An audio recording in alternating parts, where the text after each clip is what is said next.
Hello everyone, welcome back to my channel, and in today's video I'll be talking about Exit 8, the newest film that is based on the game Exit 8. Okay, I did watch this film months ago. It was first released in other regions, but I think it's coming to America and like other English-speaking regions now, so I thought it was a good opportunity to talk about it because this film deserves it. Like, if you want to enjoy a good, solid horror, thriller, mystery film, please do give it a watch because Exit 8 is probably the best movie adaptation of a video game ever. And even without it being a video game adaptation, this film is just great on its own. You can watch it without knowing the game because it elevates the game in every area. Okay, what is this film about? A lost man in a Japanese metro passageway is stuck in this passageway and he has to figure out some anomalies to get out of the situation. Basically, like the game is a walking simulator where you have to find different weird looking stuff that doesn't look right to you, and the more you find these anomalies, the more you progress and you can reach exit 8 and then you can go back to normal reality basically. And this film takes that concept from the game and just elevates it, bro. It adds more layers, it adds stuff that I didn't think you can do with a game, a storyless game like this, and just make it something absolutely amazing. I really love this film.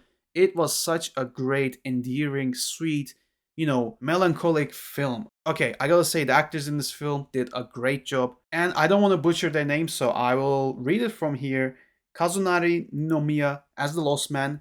Dude, he was a great lead. He is this character who has anxiety and panic attacks, and he has an asthma, so it just builds onto the thriller itself, like him reacting to these anomalies and him cannot get out of the situation was just great to see, and he just made everything more believable. And then we have Yamato Kochi as the walking man. He's like the poster person for this film and the game. Like, if you've seen the game or the film, he will be on the posters. He was such an unnerving, uneasy character, and they explored him even more. Like, this film takes the game and just explores these characters, just NPCs walking, and it builds more layers into these themes of like how Japanese people view working life, how the metro passages are just like, basically people walking without even thinking. They're on automatic pilot, they're like robots.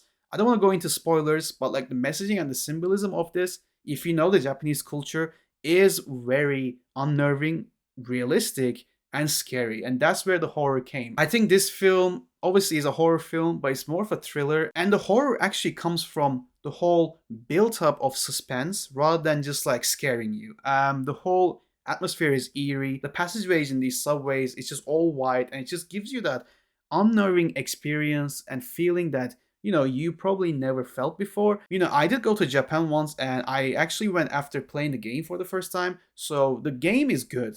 Let me tell you, the game is a good 1 to 2 hour experience, but it still gives you the unnerving feeling. And the Japanese passageways at night, dude, when it's empty, it is scary as fuck. So this film really did convey that feeling very well. And obviously I gotta praise Naru Asanuma as the boy. He is a little boy. If you've seen the trailers, there's a little boy in the film. He's never in the game, so it's a new character they added. Whew, his scenes were gut-wrenching, man. Like, by the end, when you realize what has happened to the main character and the boy and his girlfriend, they really go into stories I never expected them to go. And if you're a person that gets affected by some hard and difficult choices about life, this film might affect you, because like the thought of some of the things, I really don't want to give it away, but like life and death, dude, it was gut-wrenching. I didn't cry, but it really made me sad, and it was definitely bittersweet by the end. But overall, I'm just thinking how they take this game and just elevate it to new heights. They added so many new ideas from just a walking simulator, and it's just an achievement by itself. And like I said earlier in the video, I think this is definitely the best movie video game adaptation ever.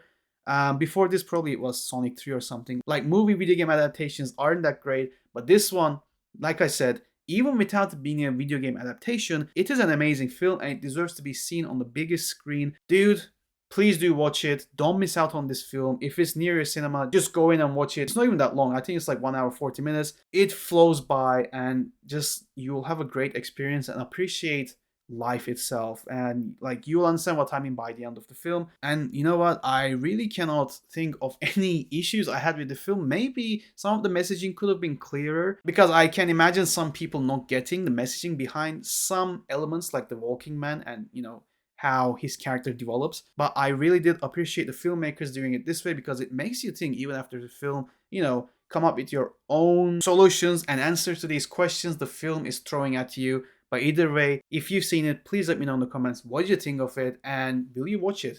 Please do watch it though, it's really great. Either way, thank you very much for watching my review today. I'll see you around on the next video.